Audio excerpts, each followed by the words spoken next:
This video is brought to you by Oars and Alps.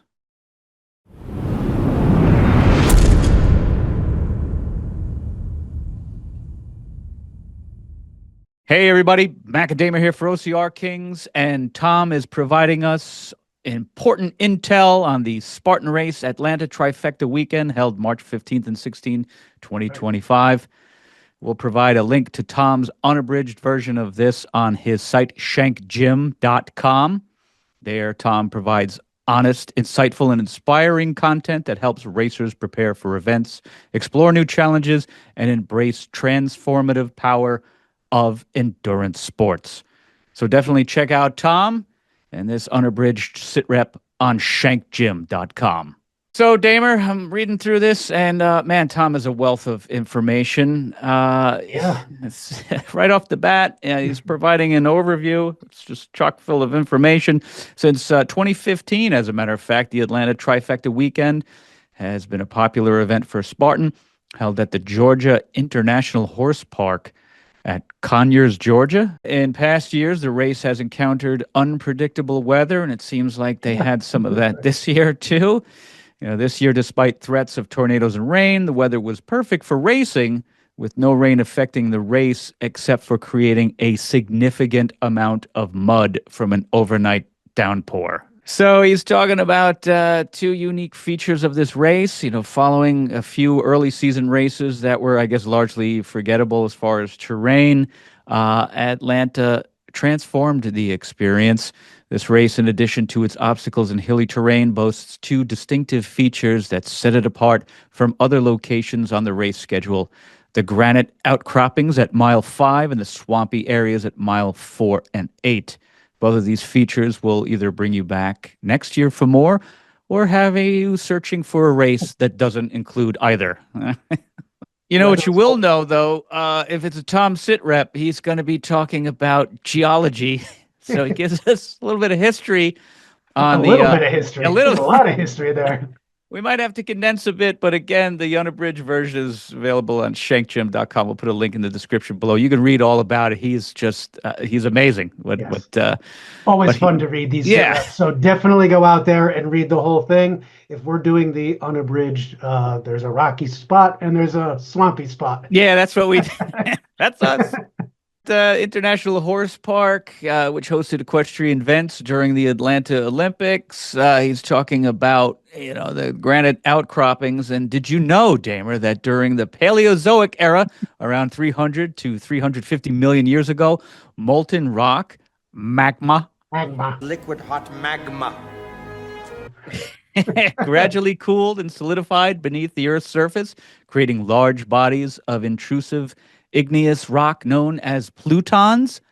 I didn't know that. I do now. Right. It's great.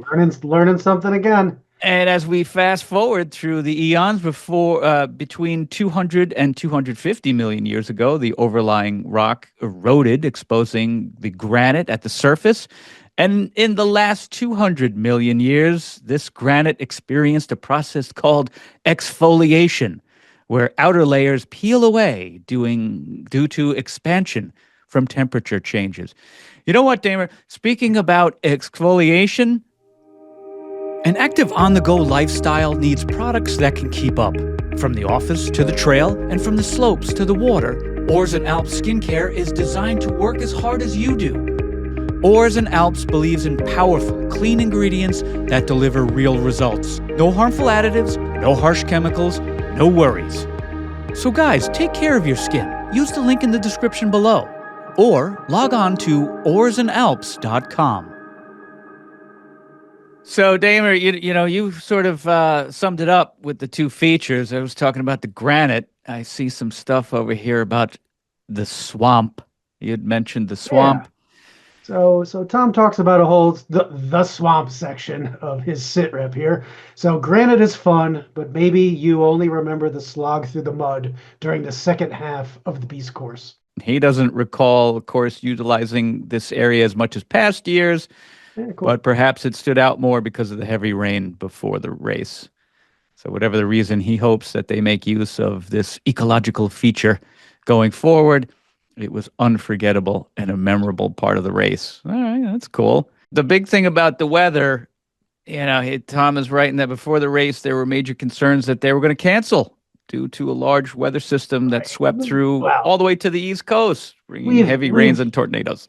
we've done some venues where the weather's just been absolute terrible, and they've never canceled. So kind of like what he says, if you can get there, bring everything you possibly may be running in because they'll cancel it, shorten it while you're there, but they're not going to pre-cancel it. Not beforehand, right? Yeah, Never. someone's Yeah. someone's got to get hurt first. Oh, hope not, but yes. So, as far as the logistics, driving to this race is quite straightforward with access from 85 and 77, but be aware that traffic in the area is notorious.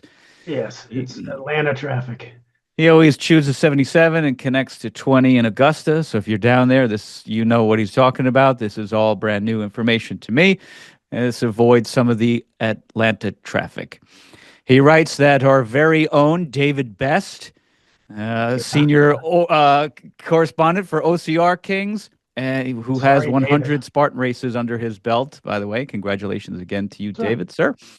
He got caught up in a travel mess that was due to the weather. You got to be careful. He was delayed for 6 hours due to this storm. Sometimes air travel is unavoidable, like it would be for us. But Tom's rule that is if it's the drive is under 8 hours, he's hopping in the car and going that way. Of the festival area, Spartan racers told Tom that they found this to be the most enjoyable festival area of the year so far. Cool. Yeah. On Saturday, there were 1,100 beast racers, which I'm sure Spartan will tell us was like 15,000. That's fine.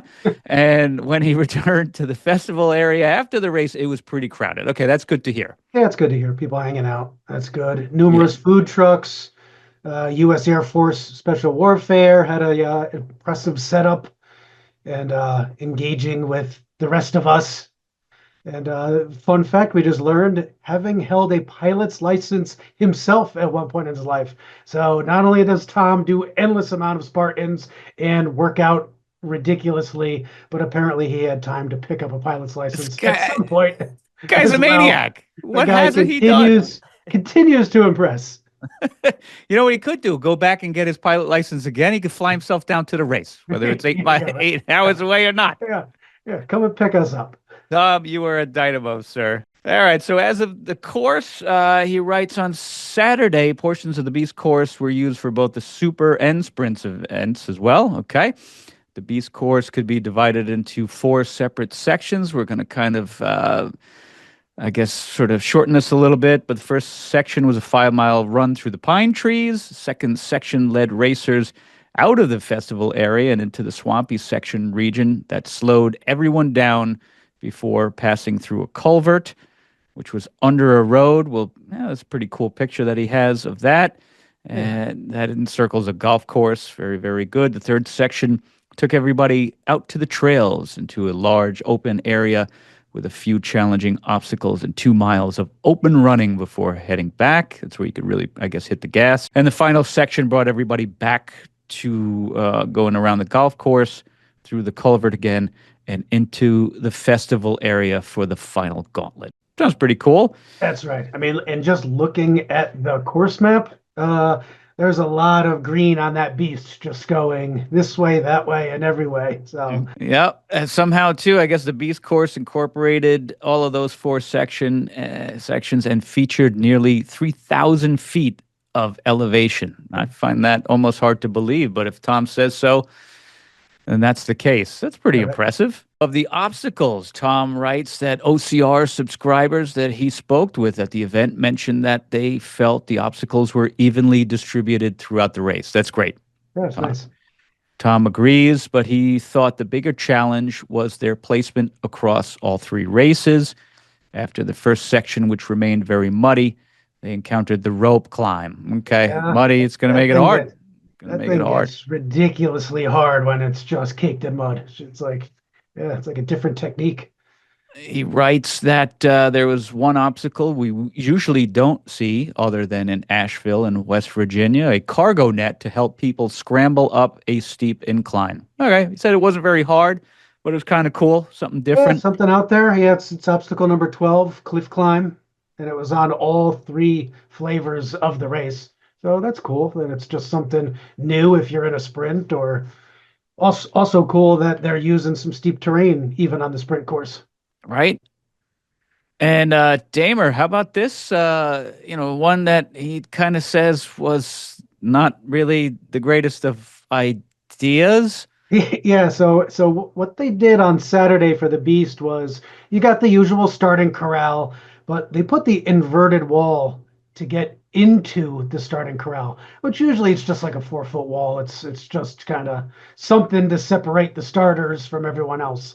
Right. So apparently it was just a bit much and taking people some extra time to get over the inverted wall and into the start. And Tom says it wasn't so bad for him, but he could only imagine some of the bigger waved uh, startings later on. So when he came back on Sunday to continue racing, it disappeared. It was gone. And like that, he's gone. Yeah, I mean, I give them I credit. like it. Yeah, Yeah, I like I would it. have just put it out on the course. Yep, that's true. Yep. I don't know, trying to mix it up a little bit. Maybe a good idea on paper, On paper. but maybe not the best in execution. But okay. Well, thanks for, thinking about making some changes and keeping it fresh, Spartan. That's pretty cool. Also pretty cool is the teddy bear crawl. Now, we did a video about this not too long ago.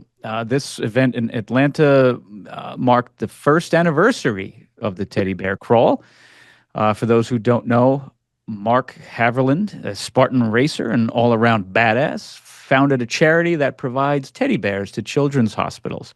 Really good cause. Participants are encouraged to donate. And Tom usually donates $20 to the Teddy Bear Foundation, and they gather at the kids' course on Sunday before the OCR races to bear crawl the half-mile kids' Yeah, course. That's no joke. You're getting a workout pretty, there, man. that's a pretty legit. Yeah. Well, Especially if you did the Beast and you're coming back for a trifecta weekend and you got to throw that in. So yeah, Tom does mention that it's pretty much the good way to get all of Saturday's soreness out of your muscles. absolutely. He also provides some great tips on how to approach the event and how to get involved. So again, check him out on shankgym.com. So, in summary, we are now entering the real race season. Things have started in earnest, and away we go. A few relatively easy course setups. Then Atlanta comes, and it marks the beginning of more challenging courses with variable weather and conditions. Both East Coast and West Coast setups will now include some elevation here on in.